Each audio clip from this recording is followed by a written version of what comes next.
আমার নবীজি মুনাফিকদেরকে চিহ্নিত করলেন, যুদ্ধ শুরু হয়ে যাবে। যুদ্ধ শুরুর প্রাক্কালে আমার নবীজি 50 জন তীরন্দাজ সাহাবীকে এক জায়গায় ডাক দিয়ে বললেন, সাহাবীরা এইদিকে আসো, ভ্রাতৃত্ব তৈরি করো, মোহাব্বত তৈরি করো। বিজয়ের জন্য যুদ্ধ আগে দরকার না, ভ্রাতৃত্ব আগে দরকার। ভ্রাতৃত্ব আগে দরকার, বিয়ে আগে দরকার। আমার বন্ধুগণ, এই যে আমার দেশে যত কাজ আমরা করতে যাব, সেই কাজের ক্ষেত্রে আগে আমাদেরকে দেখতে হবে আমাদের মধ্যে ইখলাস আছে কিনা, ভ্রাতৃত্ব আছে কিনা, আন্তরিকতা আছে কিনা।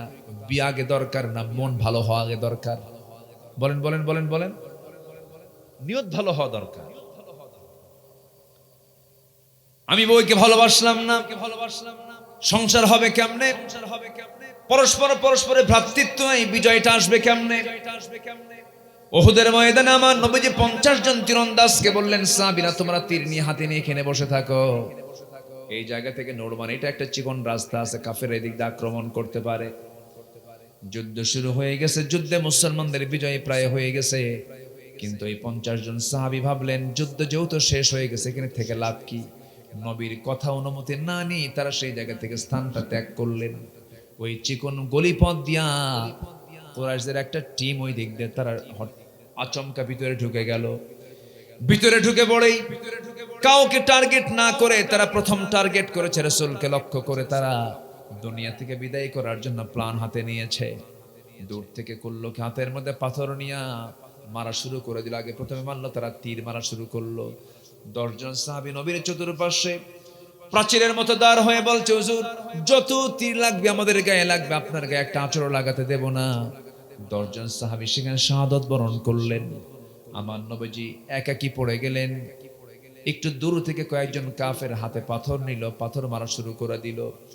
নবীজির মাথায় সেদিন টুপি ছিল না, নবীজির মাথায় সেদিন হেলমেট ছিল, নবীজির মাথায় সেদিন পাগড়ি ছিল না, নবীজির মাথায় সেদিন হেলমেট ছিল। লোহার লৌহ বর্ম পড়েছেন, হাতে তরবারি ছিল, বর্ষা ছিল, ঘোড়ার পিঠে মুহাম্মদ, সেনাপতি মুহাম্মদ সাল্লাল্লাহু আলাইহি ওয়াসাল্লাম। আমার নবীজি সেই যুদ্ধের দিন সম্পূর্ণ একাকী পড়ে গেলেন। কাফেররা তাকে টার্গেট করে জমিনে ফেলে দিয়ে ফেললো, এমন ভাবে তাকে আক্রান্ত করলো। দূর থেকে পাথর যখন মারলো, হেলমেটের চিকন লোহা নবীর কপালের মধ্যে গেঁথে গেল। আরেকটা আঘাত করলো গাল বরাবর, শিরস্ত্রাণের চিকন লোহা নবীজির গালের মধ্যে গেঁথে গেল। আরেকটা আঘাত করলো নবীজির মুখ বরাবর, সামনের সুন্দর সুন্দর দুটি দাঁত ভেঙে পড়ে গেল। একই মুখের ভেতরে 3টে ইনজুরি, কপালে লোহা, গালে লোহা, মুখের দাঁত 2টা নাই। বিশ্বনবী, যে বিশ্বনবী রাস্তায় হাঁটলে পরে, সূর্যের নিচে হাঁটলে পরে, সূর্যের নিচে আল্লাহ রাব্বুল আলামিন এক খণ্ড মেঘ দিয়ে রাখতেন। জোরে কারণ সুবহানাল্লাহ। যে নবী আমার নখের ইশারায় আকাশের চাঁদ খণ্ডন করেছেন, যে নবী জন্মের সময় আবু তালেব বলেন, বাদেজা মোহাম্মদ, আমি তোমাকে ছোট্টবেলায় দেখেছি, তুমি যখন ছোট্ট নবজাতক ছিল আমি তোমাকে নিজের চোখে দেখেছি। আমি তোমাকে দেখতে আসলাম, তোমার মা তোমাকে দেখে শুধু কান্দে, তোমার কাছে আসে না, শুধু ছটফট করে আর কান্দে। কিন্তু আমি লক্ষ্য করে দেখলাম তোমার মা তোমার কাছে না আসলেও আমি তোমাকে নিজের চোখে দেখেছি। চাঁদনি আকাশের নিচে যখন তোমার মা তোমাকে শুয়ে রেখেছে, সেই সময় তুমি একাকী হাত পা নড়াচড়া করো। তোমার হাতের ইশারা যখন তোমার ডান দিকে তোমার হাতটা চলে যায়, আকাশের চাঁদটা ডান দিকে চলে যায়। তোমার হাতটা যখন বাম দিকে যায়, তোমার হাতের সঙ্গে সঙ্গে চাঁদটা বাম দিকে চলে যায়। যখন তুমি তোমার 2 হাতটা দিয়ে যখন হাতটা নিচের দিকে নেমে আনো, চাঁদটা নিচের দিকে নেমে আসে। আমি কি ভুল দেখছি নাকি মোহাম্মদ, বলো তো? রাসূল মুসকি হাসি মেরে বলছেন, চাচা আপনি যা দেখেছেন সঠিক দেখেছেন, কারণ আমার মা আমাকে কোলে নিতে পারেন না, এই জন্য, কারণ স্বামীকে তিনি হারিয়েছেন। সন্তান জন্ম নেওয়ার পরে সন্তানকে দেখি সবচেয়ে খুশি হবে যেই লোকটা সেই স্বামী তারা দুনিয়া থেকে বিদায় নিয়েছেন। আমার বাপ তো আমার জন্মের আগেই দুনিয়া থেকে বিদায় নিয়েছেন। আমার মা বারবার স্বামীর কথা মনে করে আমাকে কোলে নিতে পারেন না। সেই সময়টুকু আমি শূন্য ছিলাম, আমাকে খেদমত করার জন্য কেউ ছিল না। সেই জন্য মহান রব্বুল আলামিন ওই শূন্য সময়টুকু মহান রব্বুল আলামিন আমার জন্য আকাশের চাঁদটা খেলনা বানাইয়া দিয়েছিলেন। জোরে বলি সুবহানাল্লাহ, আরো জোরে বলি সুবহানাল্লাহ। সেই বিশ্বনবী আমার, যার সম্মান আল্লাহর পরে, যার মর্যাদা আল্লাহর পরে, সেই নবীজি উহুদ যুদ্ধের দিন একাকী পড়ে গেলেন। পাথরগুলো মারল, নবীজি মুখ থুবড়ে জমিনে পড়ে গেলেন।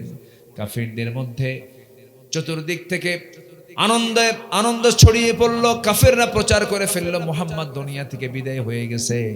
কুতিলা মুহাম্মদ, মুহাম্মদ নিহত। আমার নবীর ইন্তেকালের অপপ্রচার চতুর্দিকে ছড়ানো হলো। সাহাবে কেরামদের মধ্যে কান্নার রোল পড়ে গেছে।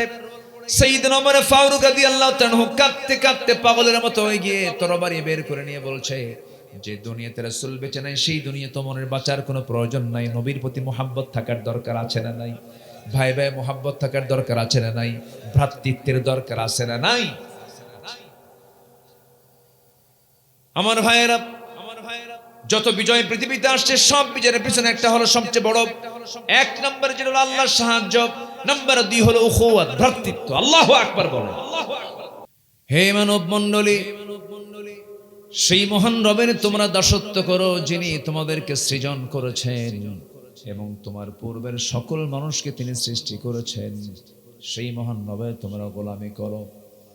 আমরা এমন রবের গোলাম যে রব দুর্বল নন, যে রব ক্লান্তি তার মধ্যে জায়গা পায় না, ঘুম যার মধ্যে আসে না, যিনি কখনো বুড়ো হবেন না, যিনি কখনো বেহুশ হবেন না, মতিভ্রম হবেন না, তিনি আমার কে?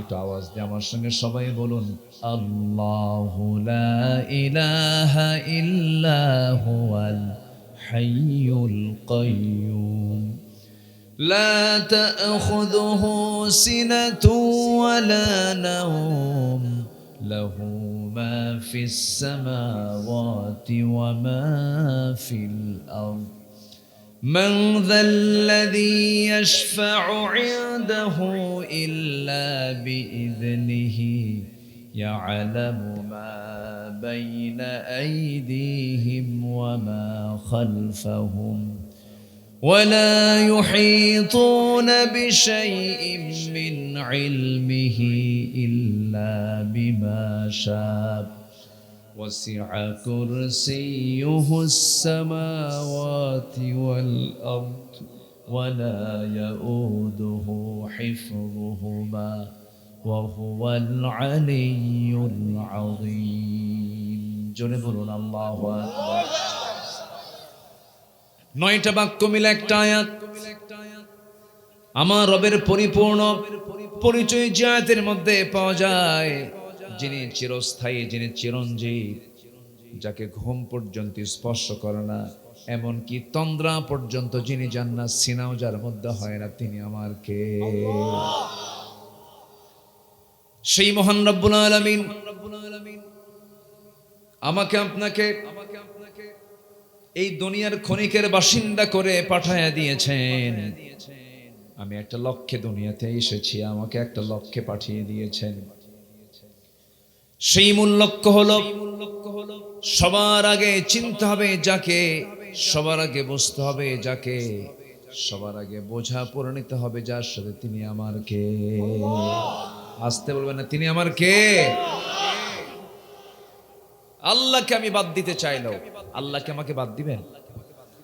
আল্লাহ আমাকে ছাড়বেন? ছাড়বেন না। আল্লাহ আমাকে ছাড়বেন না। আল্লাহ আমার বিচার করবেন। আল্লাহ আমার ফয়সালা চূড়ান্ত না করা পর্যন্ত তিনি থেমে যাবেন না। কারণ মহান রব্বুল আলামিন বান্দাকে সুস্পষ্ট ভাষায় জানায় দিচ্ছেন, ফামান ইয়ামাল মিসকাল যাররাতিন খায়রান ইয়ারাহু ওয়া মান ইয়ামাল মিসকাল যাররাতিন শাররান ইয়ারাহু। যে ব্যক্তি যাররা পরিমাণ, যে ব্যক্তি অণু পরিমাণ ভালো কাজ করবে তাও সেদিন সে দেখতে পাবে। আবার যে ব্যক্তি চুল পরিমাণ খারাপ কাজ করবে তাও সেদিন সে দেখতে পাবে। যাররা বলা হয় এমন একটা শব্দকে যা খালি চোখে দেখা যায় না। এমন কিছু ভালো আমল বান্দা সেদিন দেখবে, আবার এমন কিছু মন্দ আমল বান্দার সামনে আল্লাহ পাক উপস্থাপন করবেন। সেই মহান কঠিন দিন, সেই কঠিন দিনের বিশ্বাস যার যত গাঢ় হবে, আল্লাহর প্রতি মহাব্বত তার তত গভীর হয়ে যাবে। কারণ আমার আল্লাহ নিজে পরিচয় দিতে নিয়ে 3 নম্বর আয়াতে তিনি পরকালের পরিচয় দিয়েছেন।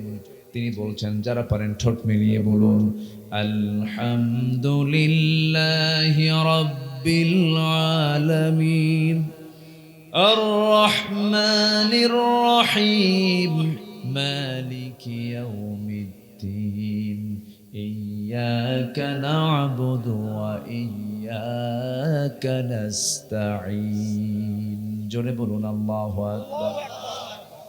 সকল প্রশংসা তার, যিনি রব্বুল আলামিন, যিনি রহমান, যিনি রহিম, যিনি বিচার দিবসের মালিক। মালিক ইয়াউমিদ্দিন, বিচার দিবসের মালিকানা কার? আসতে বলবেন না কার?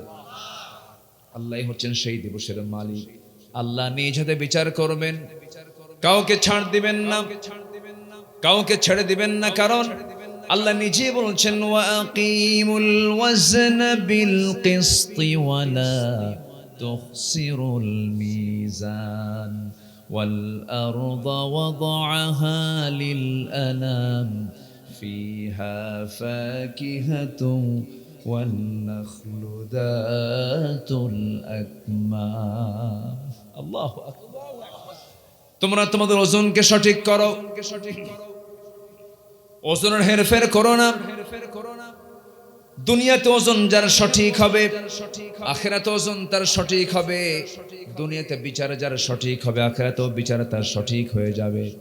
আমার বন্ধুগণ, এই 16 বছর যে বিচারালয়গুলো দেখেছি, কোর্ট কাছারিগুলো দেখেছি, সেখানে কি সঠিক বিচার না ব্যাঠিক বিচার হয়েছে? সঠিক না ব্যাঠিক? ব্যাঠিক। পৃথিবীর প্রত্যেকটি জায়গায়, ম্যাক্সিমাম জায়গায় বিচার কি তার নিজস্ব গতিতে চলে? নিজস্ব গতিতে আইন চলে? সব জায়গায় এটা প্রভাব চলছে, প্রভাব বিস্তার চলছে। এই 54 বছরে কেউ কেউ মুক্তিযুদ্ধকে ব্যবসা মনে করেছে। আস্তে কোন কেন? আস্তে কোন কেন? মনে যা চেয়েছে তাই করেছে। দেশের সম্পদগুলো বাইরে পাচার করেছে। যে নেতৃত্বে সম্পদ পাচার হয়, সেই নেতৃত্ব হচ্ছে দেশের শত্রুদের নেতৃত্ব। আসতে বলবেন না, জোরে বলুন ঠিক কিনা বলেন। সম্মানিত ভাইয়েরা, আমরা ঠিক আজ থেকে 1 বছর আগের দিকে যদি তাকাই আর এখনকার বাংলাদেশের দিকে যদি তাকাই, বলুন তো এই যে পরিবর্তন, এই যে একটা পট চেঞ্জ হয়েছে, সম্পূর্ণ অবদান কার? আসতে বলবেন না কার? আল্লাহ পাক। আল্লাহ এই পরিবর্তনটা করে দিয়েছে। জুলুম টিকে না, জুলুম টিকে না। যেখানেই করেন না কেন, শুধু রাষ্ট্রে না, ব্যক্তি জীবনেও টিকে না। আপনি জুলুম করবেন, ঠকে যাবেন। অহংকার করবেন, হেরে যাবেন, ধ্বংস হয়ে যাবেন। হিংসা করবেন, হিংসার আগুনে আপনি দাউ দাউ করে জ্বলে শেষ হয়ে যাবেন। এক বেচারি বিয়ে করবে। আগের যুগে বিয়ে করতে যেত মানুষ হলো ঘোড়ায় চড়ে যেত। এক গ্রাম, ওই গ্রামের মধ্যে এক মুরব্বীর ঘোড়া আছে। তো যুবকটা বিয়ে করতে যাবে, তো মুরব্বীর কাছে গিয়ে বলছে, চাচা আমার অমুক দিন বিয়ে, আপনার ঘোড়াটা লাগবে। তো চাচা আবার ওই যুবকটার উপরে খুব রাগ ছিল, চান্স পাই না। যখন কিছু ঘোড়াটা লাগবে, মুরব্বী বলে, আমি তোরে ঘোড়া দেব? তুই ভাবলি কেমন আমি তোরে ঘোড়া দেব? জব্দ হয়ে চলে আসছে বাড়িতে। মসজিদে গেছে কদরের রাত্রিতে নামাজ কালাম পড়ে শেষ মোনাজাতে দোয়া করতে নেই, বলে, আল্লাহ আজকের রাতে আমার কোনো কিছু চাওয়া নাই, আমার কিচ্ছু চাওয়া নাই, আমার চাওয়া শুধু একটাই, সেটা হলো বুড়ার যেন ঘোড়া মরে।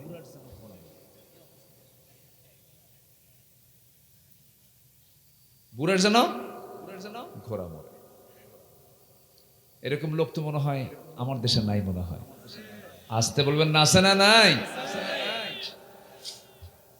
তো বলে দোয়াটা কইরে বাড়িতে আসছে। বাড়িতে এসে দেখে তার বৃদ্ধা মা কান্দে।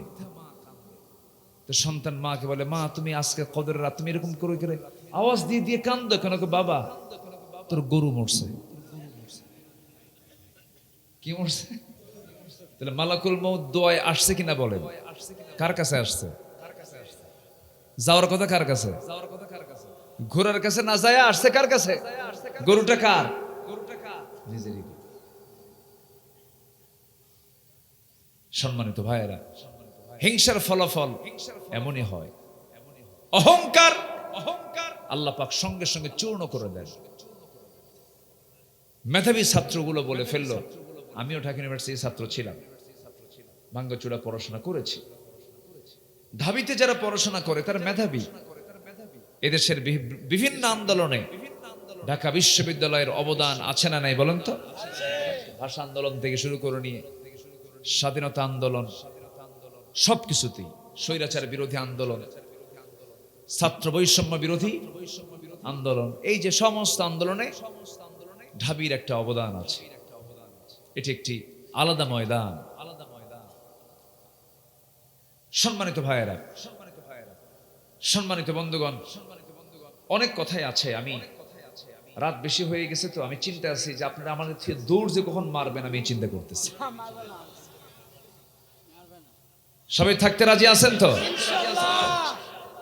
এই মেধাবী ছেলেগুলো বলল, যার কত কোটা, এই মুক্তিযুদ্ধ কোটা, তারপরে কি কোটা আছে? ও উপজাতি কোটা,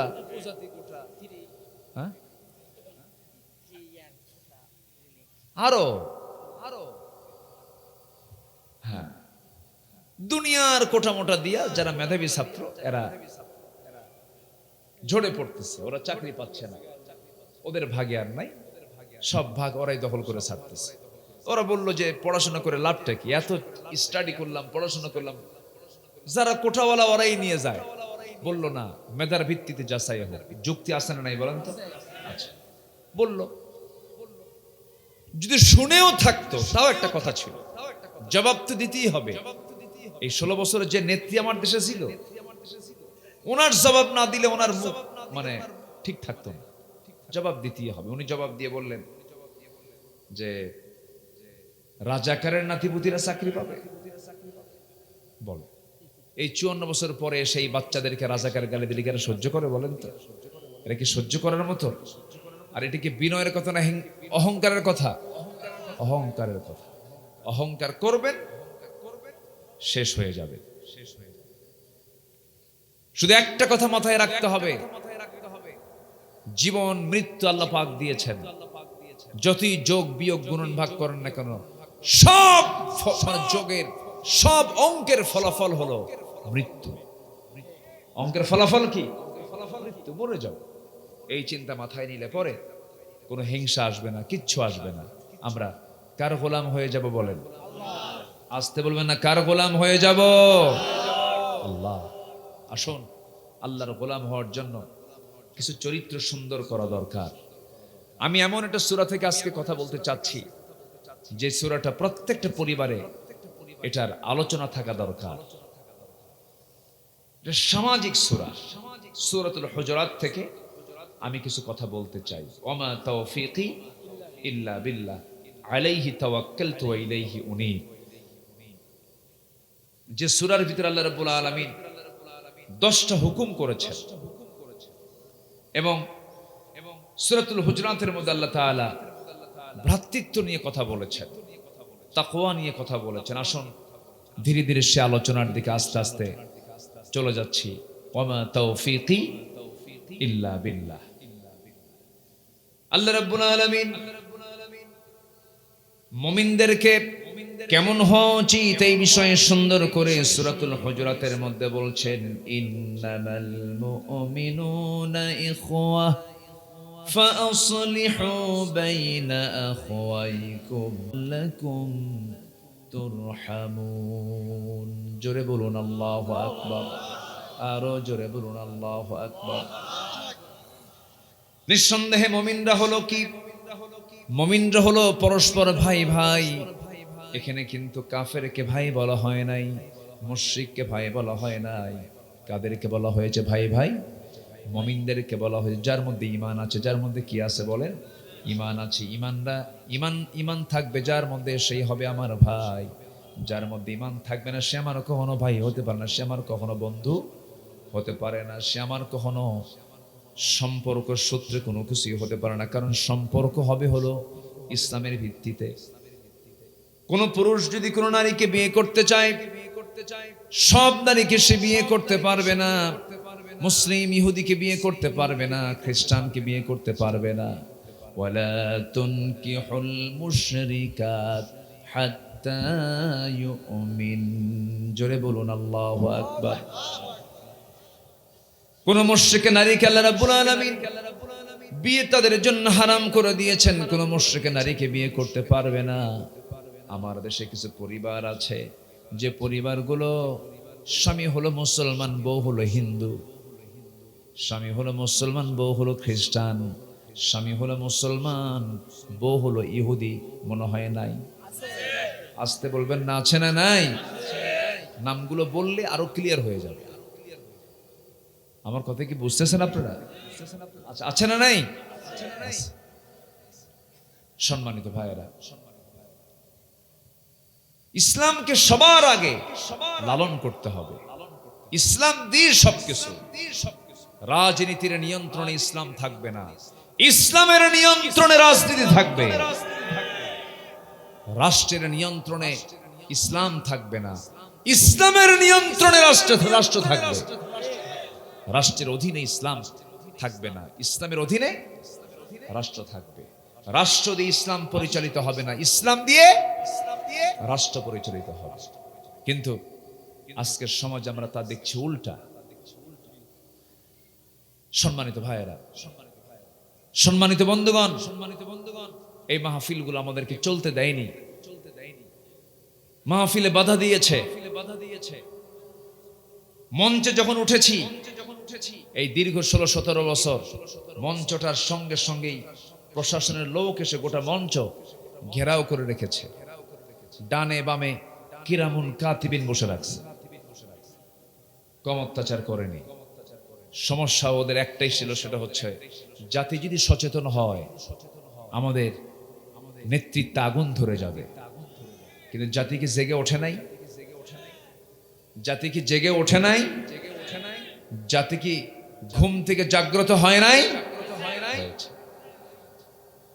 সম্মানিত ভাইয়েরা, সম্মানিত বন্ধুগণ, আমরা অনেক সংকট দূর করে একটা লেভেলে চলে আসছি, একটা পর্যায়ে চলে আসছি। আমরা এক থাকবো, জোরে বলি ইনশাআল্লাহ। কে কোন দল করি এটা ভাবার আগে ভাবতে হবে কি আমি আল্লাহর গোলাম হতে পেরেছি কিনা, আমি আল্লাহওয়ালা হতে পেরেছি কিনা, আমি আমার আল্লাহকে বন্ধু বানাতে পেরেছি কিনা। সবচেয়ে বড় চ্যালেঞ্জ এটাকে মাথায় রাখতে হবে। মুমিনরা কেমন হবে? কোরআন সুন্দর করে জবাব দিচ্ছে।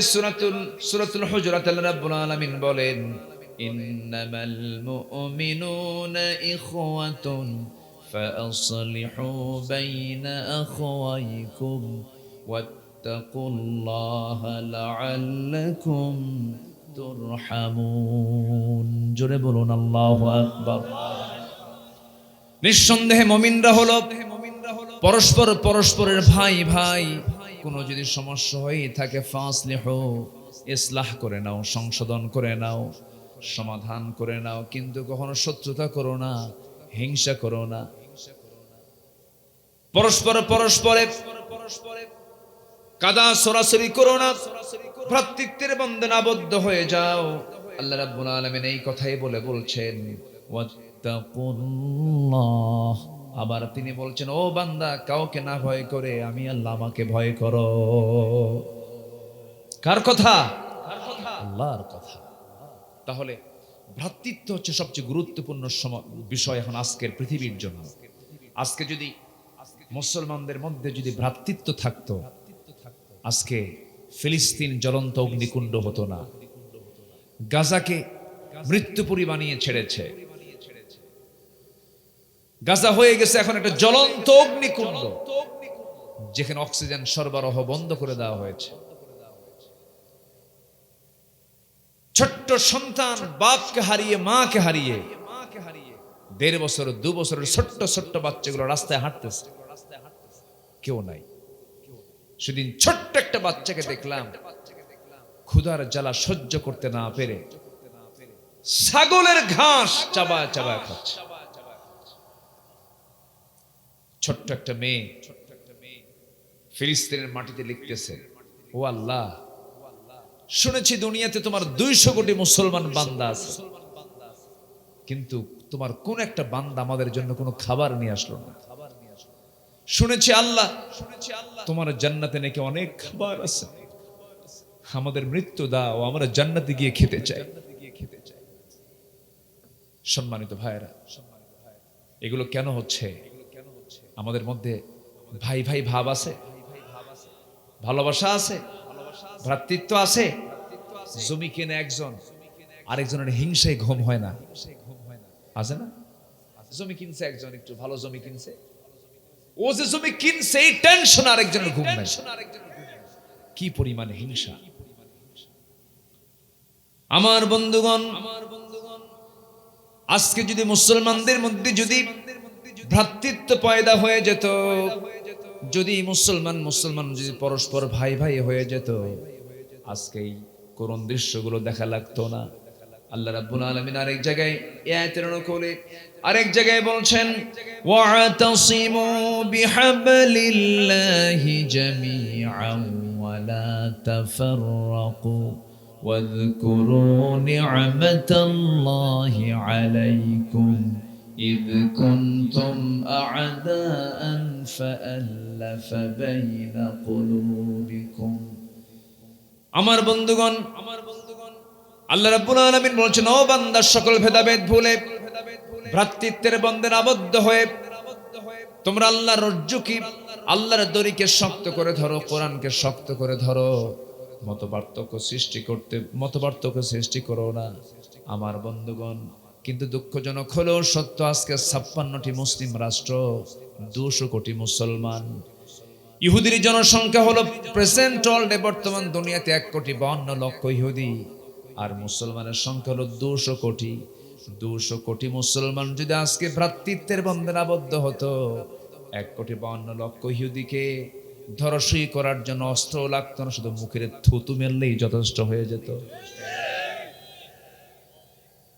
থুতু মারলেই যথেষ্ট হয়ে যেত। পোড়া কপাল। ভাইরে, কঠিন দৃশ্য জানেন কি চলতেছে আজকে? কেউ কথা বলে না, কেউ প্রতিবাদ করে না। মুসলমানদের প্রথম কিবলা বাইতুল আকসা, ওই 47 সাল থেকে নিয়ে 2025 সাল পর্যন্ত ইহুদিরা যারা সেখানে শেল্টার নিয়েছিল ভাড়াটিয়া হয়ে, ক্ষণিকের জন্য তারা আসছিল, ভাড়াটিয়া হয়ে গেছে এখন বাড়ির মালিক। আসল যারা বাড়িওয়ালা তাদেরকে বম্বিং করে উড়াইয়া দিচ্ছে।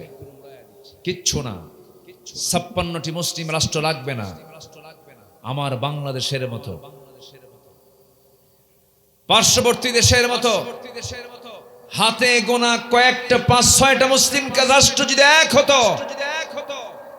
কোন বাতিল শক্তির দুর্গ পৃথিবীর বুকে টিকতে পারত না।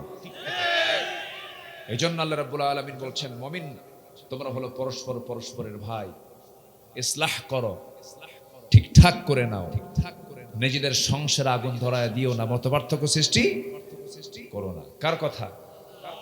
আল্লাহর কথা। কি ভ্রাতৃত্ব সাহাবীদের মধ্যে ছিল, কল্পনা করা যায়?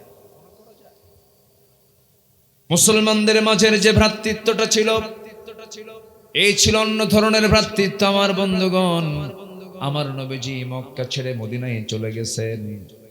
আমার নবীজি মক্কা ছেড়ে যখন মদিনায় চলে গেলেন, মদিনায় যাওয়ার সঙ্গে সঙ্গে মদিনার আনসার সাহাবীরা জীবন বাজি রেখে মুহাজিরদেরকে সাহায্য করতে লাগলেন। আমার নবীজি মক্কায় যখন সাহাবে কেরামকে নিয়ে চলে আসলেন, একজন ধনী সাহাবী ছিলেন আব্দুর রহমান ইবনে আওফ রাদিয়াল্লাহু তাআলা আনহু। তিনি কোটি কোটি টাকার মালিক ছিলেন, মিলিয়নার ছিলেন, বিলিয়নার ছিলেন। নবীর সঙ্গে হিজরত করে যখন মদিনায় চলে গেছেন, বউ নাই, বাচ্চা নাই, সব মক্কায়। বড় ব্যবসার চাবি তার হাতে ছিল, কিন্তু দোকান তো মক্কায় রেখে এসেছেন, কিচ্ছুই করার ছিল না। আমার নবীজির সামনে একদিন সে আব্দুর রহমান ইবনে আউফ ইতিমের মতো বসে আছে। রাসূল বলছেন, আব্দুর রহমান, তোমাকে দেখে আমার চোখে পানি চলে আসলো। তোমার পাশে আজকে কেউ নাই মনে হচ্ছে।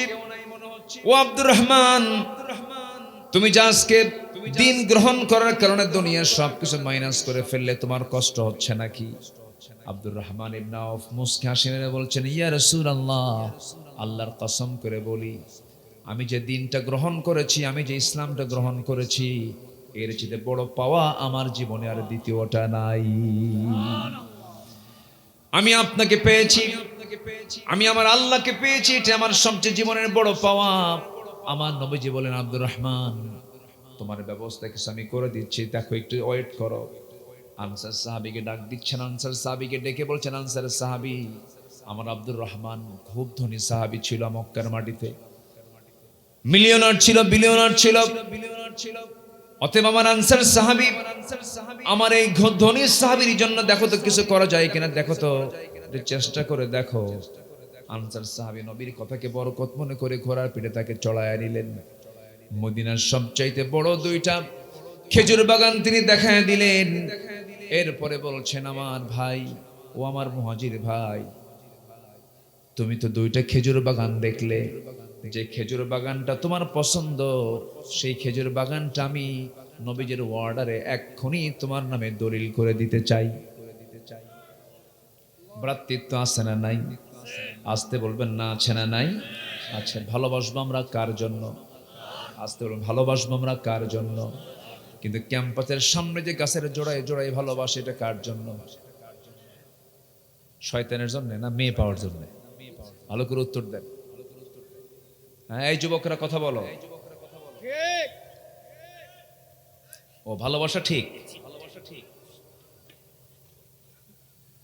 ভালোবাসা ঠিক, সমস্যা নেই, কিন্তু কোন ভালোবাসা? যে ভালোবাসাটা অবৈধ না বৈধ? আচ্ছা, আল্লাহ কি মেয়ের দিকে তাকাতে মানা করেছেন? নারীর দিকে তাকাতে মানা করেছেন? তাকাতে বলেছেন, মার দিকে তাকাও। তাকাতে বলেছেন, মেয়ের দিকে তাকাও। তাকাতে বলেছেন, বোনের দিকে তাকাও। তাকাতে বলেছেন, বউয়ের দিকে তাকাও। অন্যের বউ না, অন্যের বউ না। কিসের বউ? নিজের বউয়ের দিকে তাকাও। আল্লাহ তো মানা করেননি। স্বামী স্ত্রী যখন প্রেম নিবেদন করে, প্রেম বিনিময় করে, তখন ফেরেশতারা মুস্কি মুস্কি হাসি দেয় আর তাদের আমলনামায় সওয়াব লেখে। সুবহানাল্লাহ বলবেন না? ইসলামে এমন কোন কাজ নাই যে কাজে দোয়া নাই। সকল কাজে দোয়া আছে এবং সকল কাজই হলো ইবাদত। সকল কাজ কি? ইবাদত। সেটা যদি কোরআন এবং সুন্নাহ মাফিক হয়ে থাকে। আপনি বাথরুমে ঢুকেছেন, শৌচ কার্য করছেন, পেশাব পায়খানা করছেন, এটা কি ইবাদতের বাইরে? এটাও ইবাদত। আমার বন্ধুগণ, কথার তো কোনো থা নাই। বলছিলাম ওই মুহাজির সাহাবীর কথা। আনসার সাহাবী এবার বললেন, ভাই, দুইটা খেজুর বাগান দেখায় দিলাম, যেই খেজুর বাগান তোমার পছন্দ হবে সেই খেজুর বাগানটা তুমি খেয়ে নিবা। সেই খেজুর বাগানটা আমি তোমার নামে দলিল করে দেব, তুমি সেখান থেকে খেয়ে নিবা। আনসার সাহাবীর এই কথা শুনে মুহাজির সাহাবী দারুণ খুশি হয়ে গেলেন। আব্দুর রহমান ইবনে আউফ খুশি হয়ে গেলেন। এরপরে বলছেন, ও আমার ভাই, তুমি আর কি বলতে চাও বলো। এবার বলছেন, ভাই রে, আমি জানি এই মদিনার কোন মেয়ের বাবা তার মেয়েকে তোমার সঙ্গে বিয়ে দেবে না, কারণ মদিনায় তোমার কিছুই নাই, ঘর নাই, বাড়ি নাই, টাকা নাই, পয়সা নাই। এই জন্য আমি সিদ্ধান্ত নিয়েছি, আল্লাহ রাব্বুল আলামিন আমাকে দুইটা স্ত্রী দান করেছেন, যে কোনো একটা স্ত্রীকে আমি তালাক দিয়ে দেব, আমার বউটাকে তুমি তোমার বউ বানায় নিবা। ভ্রাতৃত্ব আছে? আসতে কয় ভ্রাতৃত্ব ছিল? ছিল। কি ভ্রাতৃত্ব ছিল দেখেন। দুই খেজুর বাগানের অর্ধেক দিয়ে দিতে চাইলেন, নিজের বউটাকে তালাক দিয়ে তার হাতে তুলে দিতে চাইলেন। কিন্তু আব্দুর রহমান ইবনে আউফ মুস্কি মুস্কি হাসি মেরে বলছেন, ভাই আব্দুর রহমান, বলছেন ভাই আনসারের সাহাবী, খেজুর বাগানও দেওয়া লাগবে না, বউ তালাক দেওয়া লাগবে না, আমি খুশি হয়েছি তোমার কথায়, শুধু তুমি আমাকে ব্যবসার কিছু সাইড আমাকে দেখায় দাও, একটু বাজার দেখায় দাও। ছোট্ট বাজারটাকে দেখায় দেওয়া হলো, ছোট্ট ব্যবসা শুরু করে দিলেন। ওই যে বরকত হওয়া শুরু হলো, বরকতে বরকতে ধন্য হচ্ছেন আব্দুর রহমান ইবনে আউফ। কয়েক রোদে সোনা কামাই করলেন, বিয়েটাকে প্রয়োজন মনে করে, যৌবন আছে যার, বিয়ের প্রয়োজন আসতে কয়, আসতে বলেন কেন? অনেকে বুড়ো চাচা লজ্জায় বলতেছেন, হুজুর আমার তো প্রয়োজন শেষ। আমার বন্ধুগণ, আল্লাহ রাব্বুল আলামিন বিয়েটাকেও জরুরি করে দিয়েছেন। বিয়ে করাটাও ইবাদত। ফানকিহু মা তাবা লাকুম মিনান নিসা মাসনা ওয়া সুলাসা ওয়া রুবা। আল্লাহ পাক বিয়ে করতে বলেছেন, এটা ইবাদতের কাজ। আমার বন্ধুগণ, আব্দুর রহমান ইবনে আউফ প্রয়োজন মনে করলেন, কয়েক রোদে সোনা কামাই করলেন, সেই সোনাগুলো বিক্রি, সেই সোনাগুলোর সঙ্গে করে নিয়ে একটা মেয়েকে দেখতে গেছেন বিয়ের নিয়তে। সেই মেয়েটাকে পছন্দ হয়ে গেছে, বিয়েটা করে নিলেন। নবজি দাওয়াত পেলেন না। কে দাওয়াত পেলেন না? কি সমস্যা? কি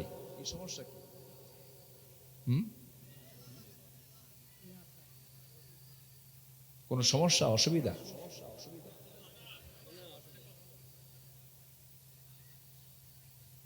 ওখানে আওয়াজ হলো কেন? কি ব্যাপারটা কি? ও ও আচ্ছা,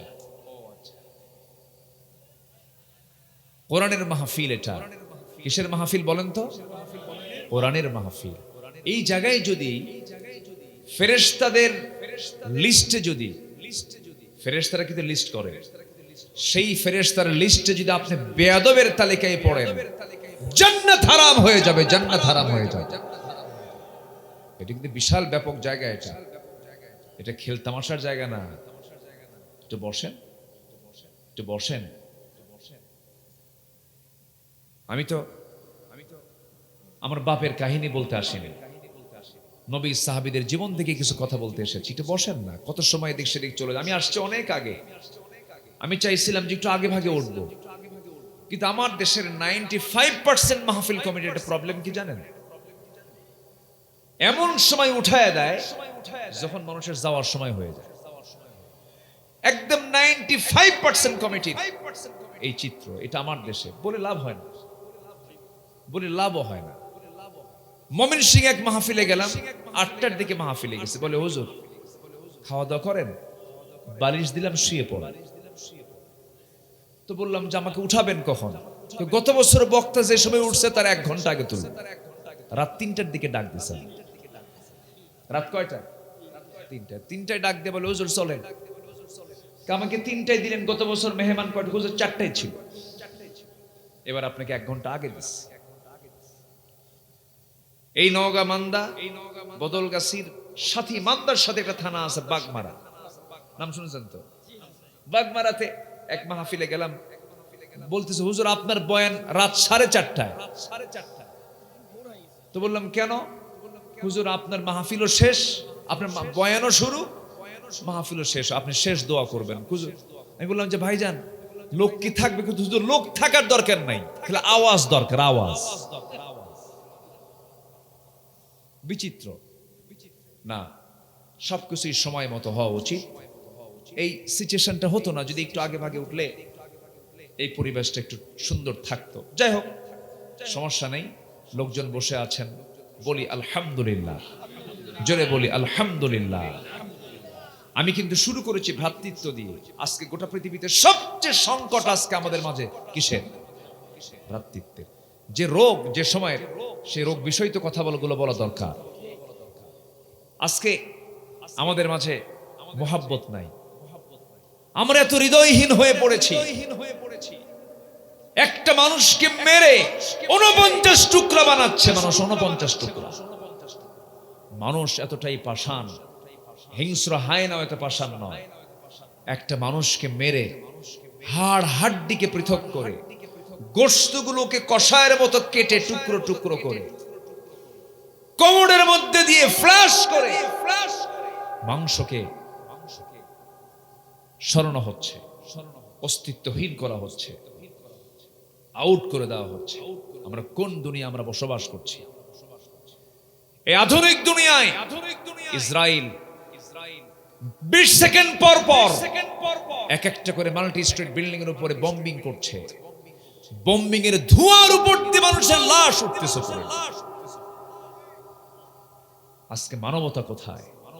কিসের প্রযুক্তির উন্নয়ন, কিসের ইমো হোয়াটসঅ্যাপ লাইন ভাইভার, কিসের যোগাযোগ? যে যোগাযোগ আমার ভ্রাতৃত্বকে মজবুত করতে পারে না, ওই যোগাযোগের কোন মূল্য আল্লাহর আদালতে নাই। ঠিক কিনা বলেন? সব চলে গেছে, ভালোবাসা নাই, ফুলের কোনো গন্ধ নাই। এদের কি ফুল এগুলো? প্লাস্টিক, কোনো গন্ধ নাই। মানুষের মনও প্লাস্টিক, সব বিদায় নিয়েছে। মানুষ আগে ওয়াজে কান্ত। আমার তা মাহফিলের বয়স প্রায় 25 বছর 26 বছর। একটু কথা বললেই কান্ত। এখন হাজারো দোয়া করেন, চোখে পানি নাই। মানুষ কেন যেন হয়ে গেছে, পানি শুকিয়ে গেছে, শোকে শোকে নাই। দিলের মধ্যে আল্লাহর ভয় নাই। দিলের মধ্যে আল্লাহর ভয় যত বেশি হবে তার অন্তর তত নরম হবে। কি হবে? কি হবে? কি হবে? নরম হবে। এই জন্য তাকওয়া দরকার, ভ্রাতৃত্ব দরকার। ভাই একটু মনোযোগ দিয়ে কথাগুলো শুনুন, একটু কাজে লাগবে। আমরা ভ্রাতৃত্ব তৈরি করব, ভ্রাতৃত্বের বন্ধনে আমরা আবদ্ধ হব। আজকে ভাই ভাই গন্ডগোল। আজকে সন্তান তার মাকে সম্পত্তির লোভে বটি দিয়ে জবা করে। আছে না? আছে না? নাই? কোথায় আছে? এগুলো কি চলছে দুনিয়াতে? এর মূল কারণ হলো ভ্রাতৃত্ব নেই, এবং মূল কারণ হলো আমরা কি ছেড়ে দিয়েছি বলেন তো? কি ছেড়ে দিয়েছি? প্রতিদিন একটা বান্দার সুস্থ থাকার জন্য কোরআনকে কয় পৃষ্ঠা করে তেলাওয়াত করা দরকার। তেলাওয়াত নাই।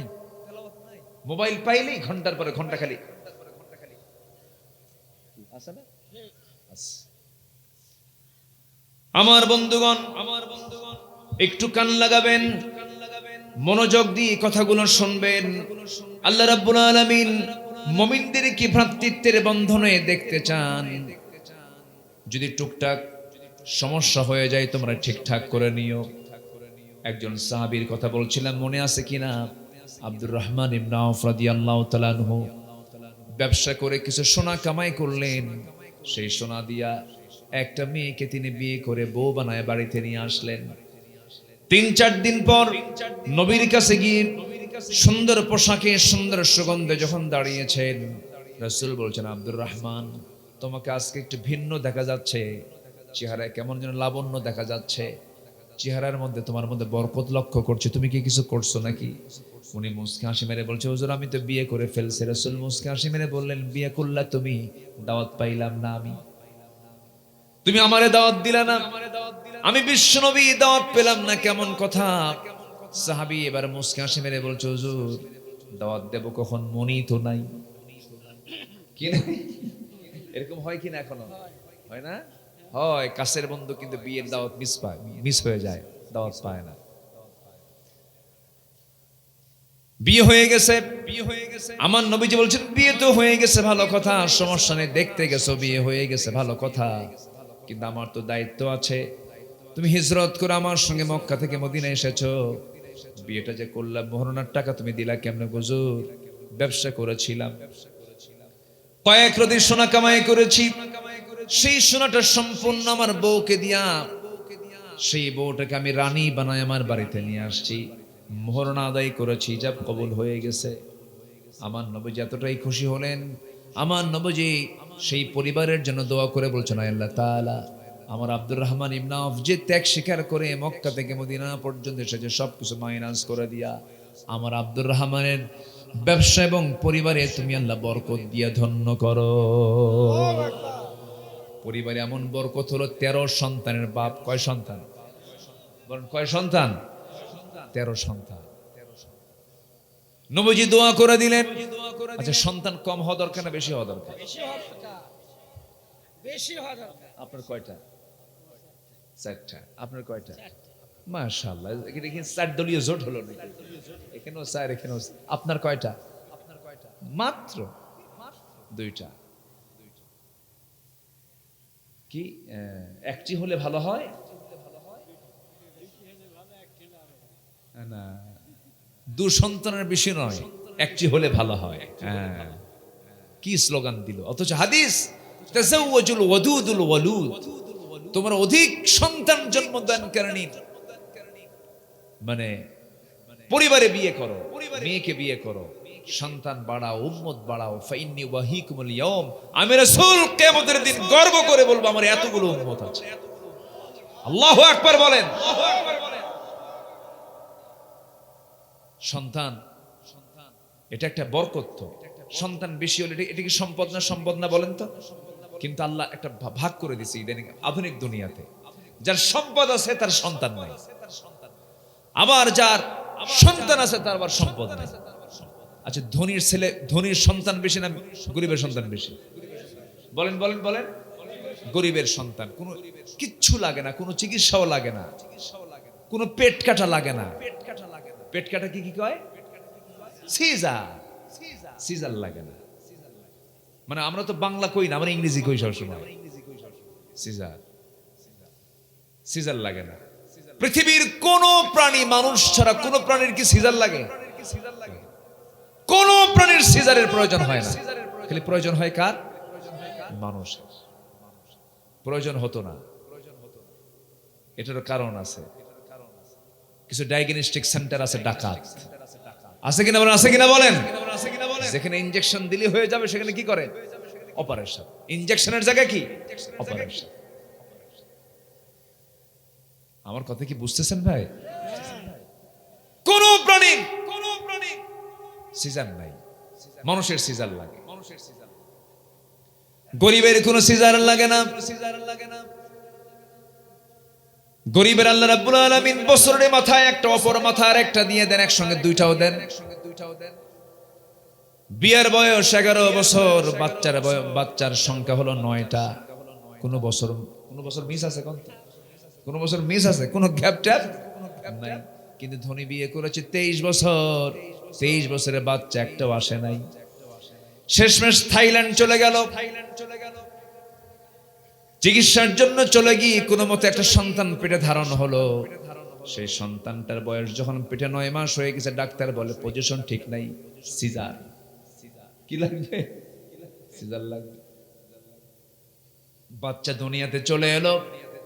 বাচ্চা দুনিয়াতে আসার সঙ্গে সঙ্গে ডাক্তার বলে দিল ওর তো এখনো ম্যাচুরিটি আসে নাই, পরিপক্ক হয় নাই, তাড়াতাড়ি আইসিইউতে নিয়ে নাও। চোখে দেখে না, কানে শোনে না, তাড়াতাড়ি নিয়ে নাও আইসিইউতে। আইসিইউতে কিছুদিন থাকার পরে 2-3 বছর বয়স যখন হয়ে গেছে, সেই বাচ্চাটা যখন সবার সামনে আসে, তাকায় একদিক, নজর আরেক দিক। এই হাসান ভাই বলেন তো, আল্লাহ গরিবকে সন্তান দিয়ে ভরপুর করে দিয়েছেন, ধনীকে সম্পদ দিয়েছেন। আল্লাহ বলছেন ধনীকে তুই টাকা দেখবি, আর আমার গরিব বান্দাগুলো সন্তান দেখে চক্ষু শীতল করবে। সুবহানাল্লাহ। গরিব বেশি খায় না ধনী বেশি খায়? বলেন, ধনী বেশি খায়। কে বেশি খায় বলেন? গরিব বেশি খায়। আচ্ছা, শহরের লোক বেশি খায় না গ্রামের লোক বেশি খায়? গ্রামের লোকই তো বেশি খায়। শহরের লোক মুলার নাস্তা করে। কিসের নাস্তা? কি মুলা চেনেন তো? শহরের মানুষ মুলা দিয়ে নাস্তা করে। 4-5টা রুটি নিয়ে বসে, এতগুলো রুটি নিয়ে বসে। ডাক্তার বলে দিয়েছে 2টার বেশি খাওয়া যাবে না, একটা খেলে ভালো হয়। একটা মাত্র কত গ্রাম ওজন হবে? 20 গ্রাম ওজন হবে। ওঠে এক চোট, সে জমিতে হাল চষে আসে, কায়িক পরিশ্রম করে। 9টা বাজার সঙ্গে সঙ্গে বাড়িতে এসে বউকে বলে, বউ রে কি খাবার আছে? রান্না এখনো শেষ হয় নাই, রাতের কি খাবার আছে? পান্তা নিয়ে আয়। পান্তা নিয়ে আসছে। পাতিলের তলে 1 কেজি পান্তা, 1 সের চালের পান্তা। সেই পান্তা নিয়ে যখন ডিশ নিয়ে বসেছে, গাবলা নিয়ে বসেছে, এতগুলো লবণ, 4-5টা পেঁয়াজ আর কাঁচা মরিচ 3-4টা বসে গেছে মজার তালে। এমন খাওয়া খাইলো, গো গ্রাসের মতো, গরুর মতো গ্রাস দিয়া খাচ্ছে এতগুলো করে, 5 মিনিটে 1 কেজি চাল শেষ। এরপরে বলে, বউ আরো কিছু আছে নাকি? না। খাইছো কেমন? 1 কোনা ভরলো। কয় কোনা পড়ছে? কে বলেছে মানুষ সম্পদ পেলেই সুখী হয়ে যায়? না না, সুখী হওয়ার একমাত্র মাধ্যম কে? কে কে কে? মাধ্যম আল্লাহ। কিন্তু গরিব মানুষগুলো খায়, আল্লাহ তাদেরকে খাওয়ার মতো বরকত দিয়ে দিয়েছেন। ধনী মানুষ খেতে পারে না, ডায়াবেটিস হয়ে গেছে, খেতে পারে না। এটা 2 গ্রাম, এটা 3 গ্রাম, এটা 4 গ্রাম খেতেই পারে না। এতগুলো আঙ্গুর সুন্দর করে সাজানো গোছানো 1 কেজি আঙ্গুরের সামনে থুয়ে রাখছে। হাজী সাহেব খেতে নাই, একটা আঙ্গুর খাওয়ার সঙ্গে সঙ্গে সহকারী বলে, স্যার আর খাওয়া যাবে না কেন? ইনসুলিন নিতে হবে। একটা খায় আর ইতিমের মতো সাদাইরে পোড়া কপাল খাইতে পারি না। কি কথা কি বুঝতেছে? কোনো চিন্তা নাই, অর্থ আছে কার কত, সম্পদ আছে কার কত, এগুলো চিন্তার কোনো বিষয় নয়। আল্লাহর কাছে আমরা চাবো সম্পদ না সুখ? বলেন বলেন বলেন বলেন। আল্লাহর কাছে আমরা চাবো অসুস্থতা না সুস্থতা? গোটা দুনিয়ার সবকিছু আপনাকে দিয়ে দেওয়া হলো, কিন্তু আপনি অসুস্থ, কোনো লাভ আছে নাকি? কোনো লাভ নাই। কথা তো বিভিন্ন দিকে চলে গেল, আবার লাইনে চলে আসে, ভ্রাতৃত্বের বন্ধনে আবদ্ধ হতে হবে আমাকে আপনাকে। এই উদাহরণ দিয়ে তিনি এক সাহাবীকে টেনেছিলাম, আব্দুর রহমান ইবনে আউফ। আমার নবীজি বলছেন, বিয়ে করছে ভালো কথা, তুমি মোহরের টাকা আদায় করছো নাকি? মোহরের টাকা আদায় করেছি।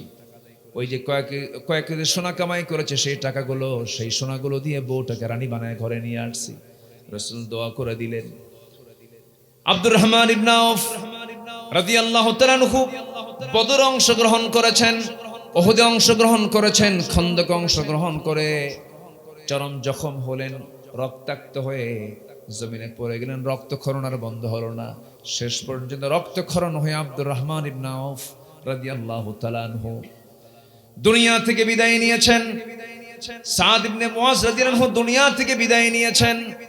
আব্দুর রহমান ইবনে আউফ কত বড় ভাগ্যবান, এতগুলো যুদ্ধে তিনি অংশগ্রহণ করেছেন।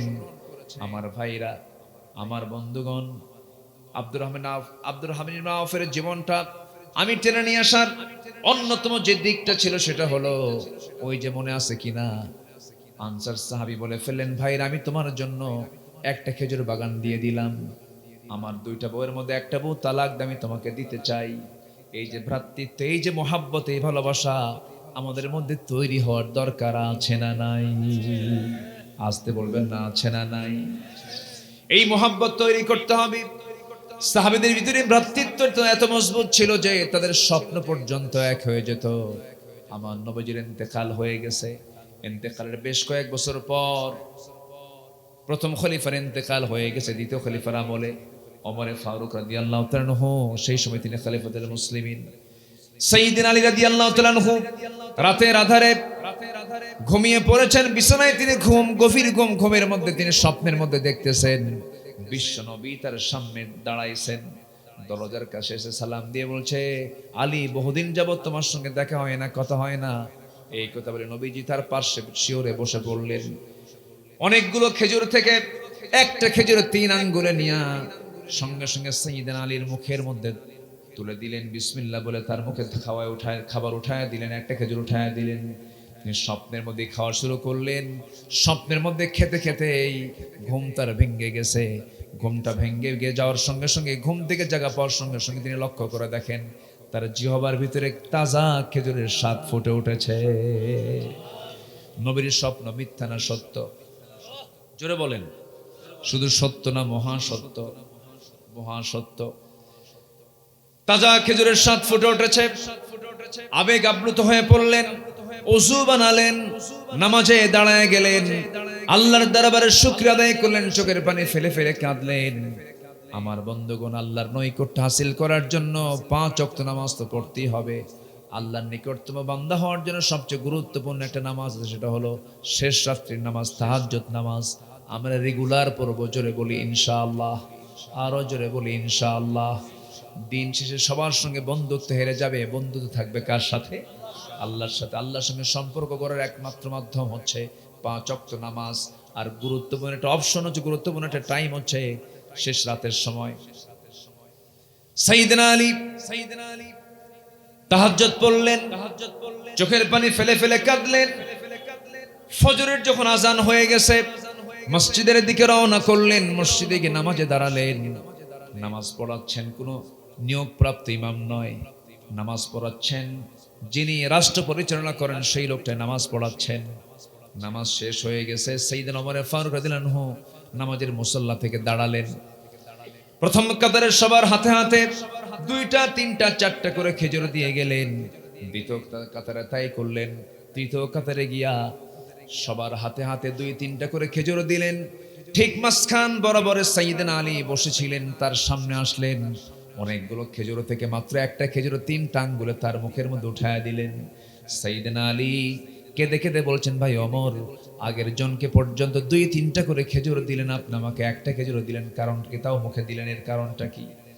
সাইয়েদনা ওমর ফারুক রাদিয়াল্লাহু আনহু চোখের পানি ফেলতে ফেলতে বলছেন, ওরে আমার ভাই আলী, গত রাত্রিতে যদি রাসূল তোমাকে একটার বেশি 2টা খেজুর খাওয়া দিতেন, আমি তোমাকে তাই খাওয়া দিতাম। মানে যে স্বপ্ন আলী দেখেছেন সেই স্বপ্ন ওমর ফারুককে দেখেছেন। জোরে কোন সুবহানাল্লাহ।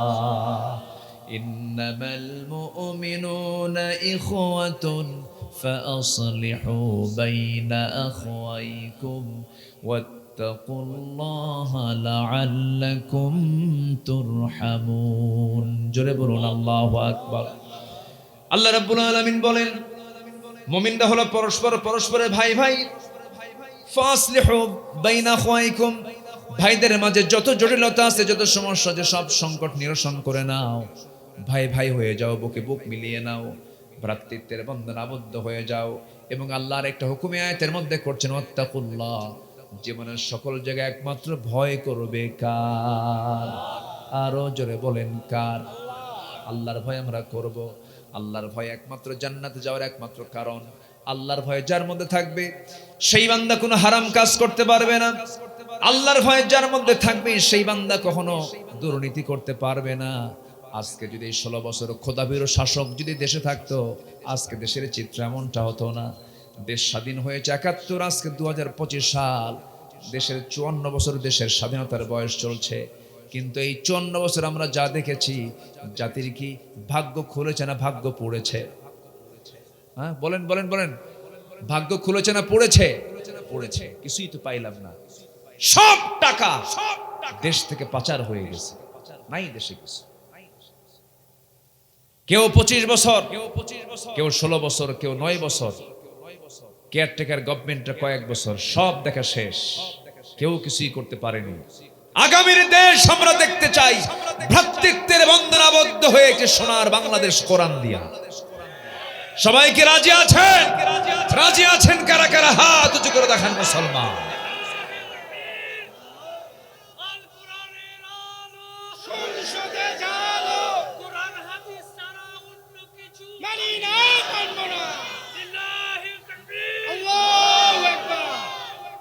আল্লাহ কবুল করুন, জোরে বলি আমিন। এই ইসলাম প্রতিষ্ঠার জন্য ফুলসজ্জার মধ্য দিয়ে ইসলাম আসে নাই। সাহাবে কেরামদের শরীর থেকে রক্ত ঝরেছে। সেই রক্তে ভেজা ইসলামকে আমরা বাংলার জমিনে বিজয়ী করার জন্য, দেশ স্বাধীনের জন্য যদি লক্ষ তাজা প্রাণ ঢেলে দিতে হয়, আগামীর দিন ইসলামের বিজয়ের জন্য তেমনি সেই রক্ত, বুকের তাজা রক্ত বিলিয়ে দিতে কি সবাই রাজি আছেন? সবাইকে রাজি আছেন? আল্লাহ জান্নাত দিতে রাজি আছেন। আল্লাহ পাক এমনি এমনি জান্নাত দিবেন। আল্লাহ বলছেন, তুই জান দে, মাল দে, আমি তোকে জান্নাত দেব। আল্লাহ কি চাইছেন? জোরে বলেন, কি চাইছেন? জান মাল দুটাই দিবি তুই আমারে, আমি তোকে জান্নাত দেব। জান দিবি মাল দিবি না হবে না, মাল দিবি জান দিবি তাও হবে না। জান এবং মাল তুই দুটাই আমারে দিবি, আমি তোরে জান্নাত বুঝাই দেব। লিখে নেন সূরাতুত তাওবা 111 নম্বর আয়াত।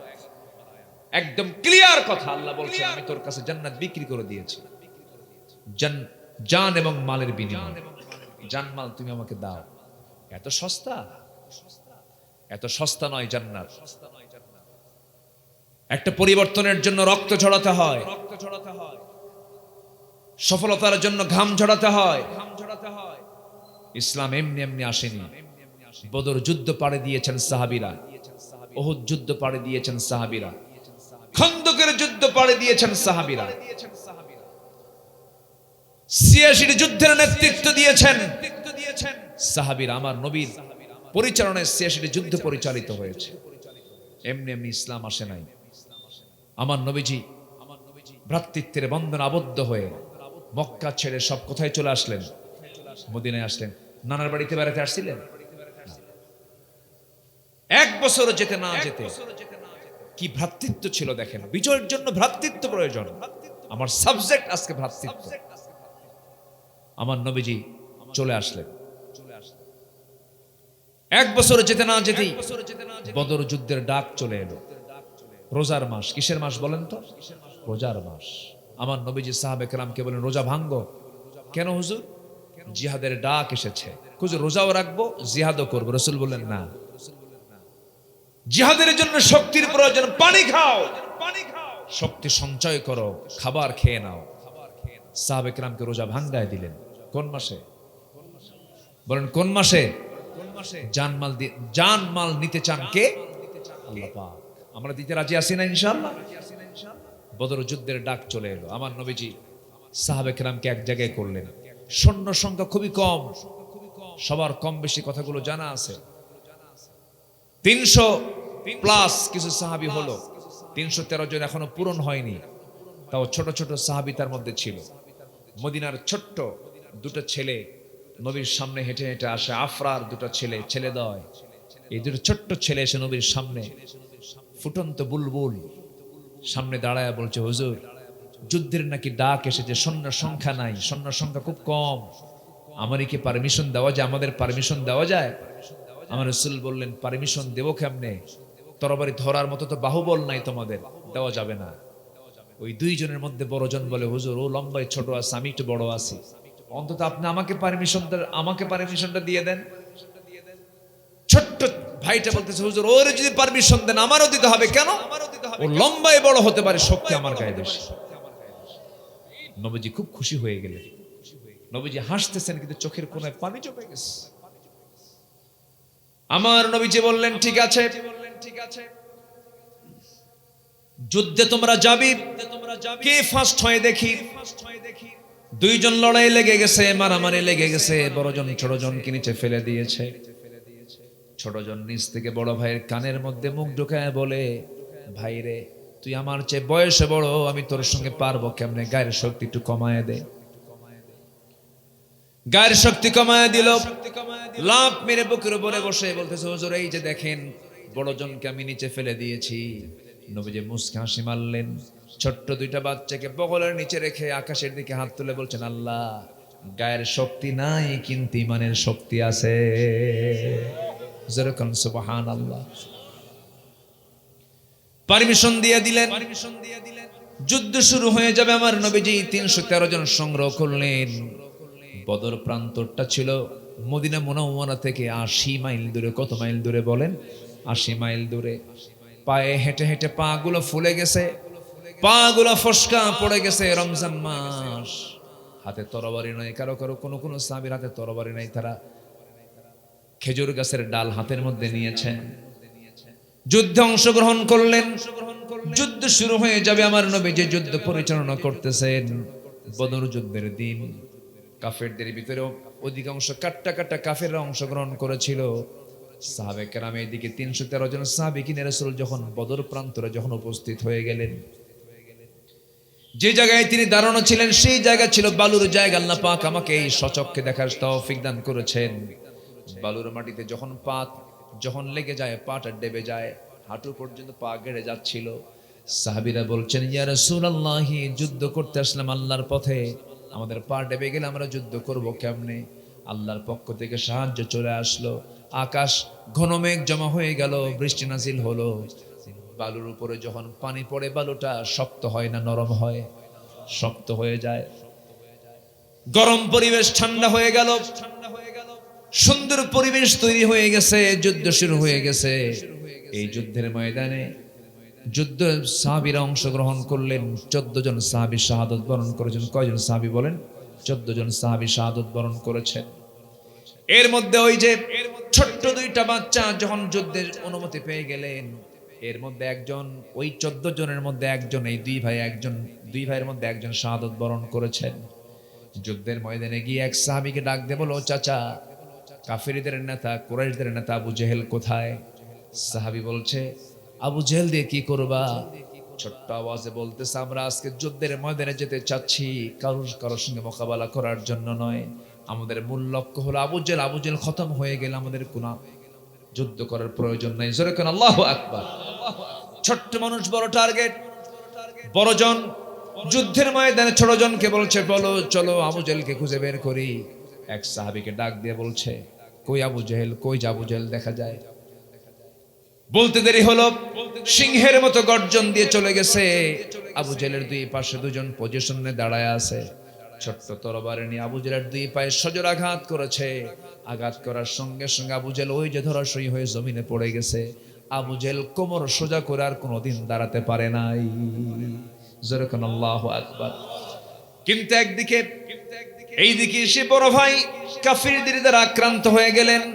পিছন দিক থেকে একজন কাফের তার ডান হাতে যে হাতে তরবারি ছিল সে হাতে মেরে দিয়েছে তরবারির আঘাত।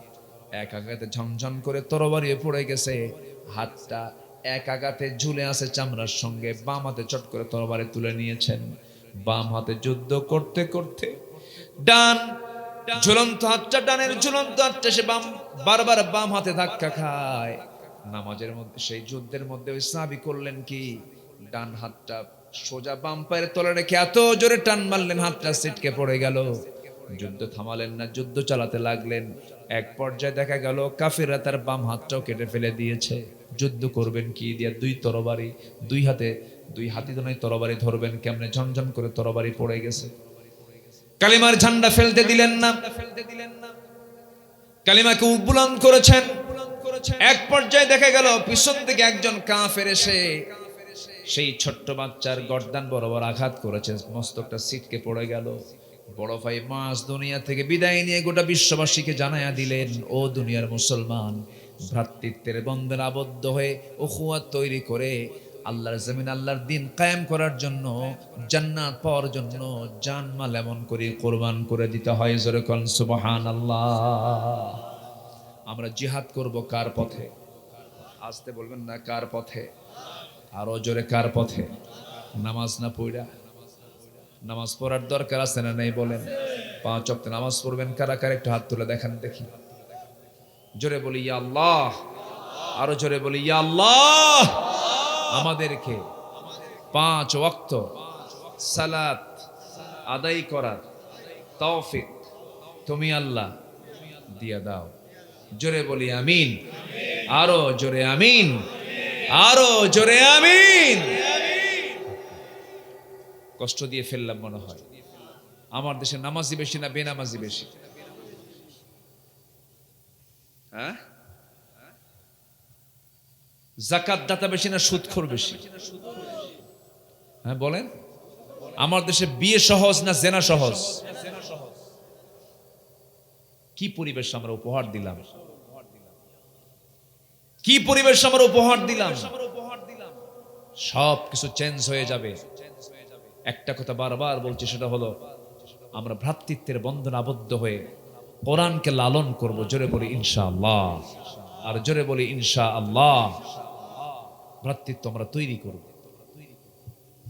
অনেক রাত হয়ে যাচ্ছে, আপনারা কষ্ট পাচ্ছেন, দু একজন করে করে উঠে যাচ্ছেন, এবং আমাকে অনেক আগে একটা চিরকুট দেওয়া হয়েছে।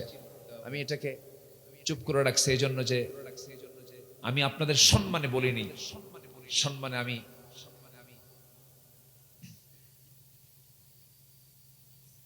একটু পরে, হ্যাঁ জি, আমরা একটা পর্যায়ে চলে আসি ইনশাআল্লাহ। এই মাহফিল প্রত্যেক বছরই তো হয় না? 21তম মাহফিল। বলি আলহামদুলিল্লাহ। জোরে আলহামদুলিল্লাহ বলেন।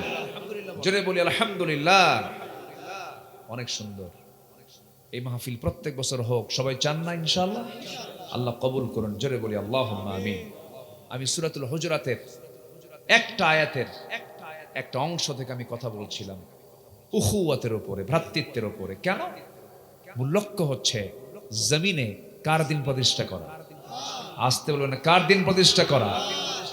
বদর পাড়ি হলো, বদর পাড়ি হওয়ার আবার 1 বছর পর ক্ষত সারেই নাই, সংকট দূর হয় নাই। কোন দেশে যুদ্ধ লাগলে সেই দেশে অর্থনৈতিক সংকট কম হয় না বেশি হয়? বেশি হয়। এই বিশাল সংকট দূর না হতেই আবার উহুদ যুদ্ধের ডাক চলে এলো। সেই উহুদ যুদ্ধের দিন আমার রাসূলের কানে যখন চলে আসছে যে শত্রুপক্ষ তারা উহুদ প্রান্তর পর্যন্ত চলে এসেছে। এর আগে আসছিল হলো 80 মাইল দূরে, এবার আসছে মাত্র 3 মাইল দূরে। কয় মাইল দূরে? 3 মাইল। সেই মক্কা থেকে 450 মাইল অতিক্রম করে উহুদ প্রান্তরে এসে যখন দাঁড়ালো, নবীজির কানে সংবাদ চলে এলো। রাসূল বলেন, সাহাবীরা সব রেডি হয়ে যাও। লাব্বাইকা ইয়া রাসূলুল্লাহ। সবাই রেডি হলো। মাঝপথে এসে মুনাফিকদের একটা অংশ নবীর সামনে প্রপোজ করলো, হুজুর কাফিরদের, কুরাইশদের সৈন্য সংখ্যা কত? বলল 3000। আমাদের কত? 1000। এই অসম যুদ্ধে আমরা যাওয়ার জন্য প্রস্তুত নই, আমরা যাব না। আমার নবীজি শুধু মুস্কি হাসি মেরে বললেন যে কে যাবে আর কে যাবে না এটা আমার দেখার বিষয় নয়, দিনকে বিজয়ী করতেই হবে। আমার নবীজি ওই মুনাফিকদেরকে চিহ্নিত করলেন যারা পৃষ্ঠ প্রদর্শন করলো, বাকি সবাইকে নিয়ে উহুদ প্রান্তরের দিকে চলে গেলেন। এখানে একটা বিষয় স্পষ্ট করে দেওয়া দরকার। বলুন তো, নামাজে মুনাফিক চেনা যায় না মাঠে মুনাফিক চেনা যায়? বলেন বলেন বলেন। নামাজে না মাঠে? আমার সন্তানরা কোথায় ছিল বলেন তো? আগস্টে কোথায় ছিল? নামাজে তো ছিল, নামাজে তো পড়বো আমরা, ঠিক আছে, কিন্তু এই সন্তানগুলো কোথায় ছিল? কোথায় ছিল? বিজয় দিয়েছেন কে? আসতে বল, বিজয় দিয়েছেন কে? কিছু কিছু মুসলমান আমার দেশে আছে, নামাজের ব্যাপারে কোনো তাদের সমস্যা নেই, রোজার ব্যাপারে কোনো সমস্যা নেই। মাঠের কথা যখন আসে, জিহাদের কথা যখন আসে, সংগ্রামের কথা যখন আসে, তখন ফতুয়াবাজি শুরু হয়। আছে না নাই? মাঠের ইবাদত কিন্তু কোনো অংশে কম নয়। যত রক্ত লাগে দেব, প্রয়োজনে লোক পাঠাবো, আমি যাব না। এই পাবলিক নাই। কিন্তু আমার সন্তানরা কি 5 আগস্টের আগ পর্যন্ত তারা কি এগুলো করেছে? তারা কোথায় ছিল? বাড়িতে না মাঠে ছিল? বাপেরা বাড়িতে ছিল আর সন্তানরা মাঠে ছিল। পুলিশ গুলি করে আর পুলিশের সন্তানগুলির সামনে দাঁড়ায় যায়। আল্লাহ পাক বিজয় কেন দিবেন না? উহুদ যুদ্ধের দিন আমার নবীজি মুনাফিকদেরকে চিনে ফেললেন। আমার নবীজি মুনাফিকদেরকে চিহ্নিত করলেন। যুদ্ধ শুরু হয়ে যাবে। যুদ্ধ শুরুর প্রাক্কালে আমার নবীজি 50 জন তীরন্দাজ সাহাবীকে এক জায়গায় ডাক দিয়ে বললেন, সাহাবীরা এইদিকে আসো, ভ্রাতৃত্ব তৈরি করো, মুহাব্বত তৈরি করো। বিজয়ের জন্য যুদ্ধ আগে দরকার না, ভ্রাতৃত্ব আগে দরকার। ভ্রাতৃত্ব আগে দরকার, বিয়ে আগে দরকার। আমার বন্ধুগণ, এই যে আমার দেশে যত কাজ আমরা করতে যাব, সেই কাজের ক্ষেত্রে আগে আমাদেরকে দেখতে হবে আমাদের মধ্যে ইখলাস আছে কিনা, ভ্রাতৃত্ব আছে কিনা, আন্তরিকতা আছে কিনা। বিয়ে আগে দরকার না মন ভালো হওয়া আগে দরকার? বলেন বলেন বলেন বলেন। নিয়ত ভালো হওয়া দরকার।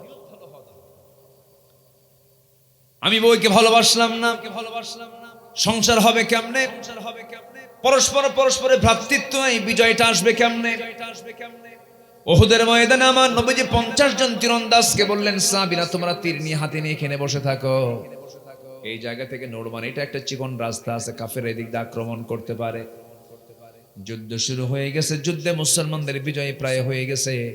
কিন্তু এই 50 জন সাহাবী ভাবলেন, যুদ্ধ যেহেতু শেষ হয়ে গেছে, এখানে থেকে লাভ কি? নবীর কথা অনুমতি না নিয়ে তারা সেই জায়গা থেকে স্থানটা ত্যাগ করলেন।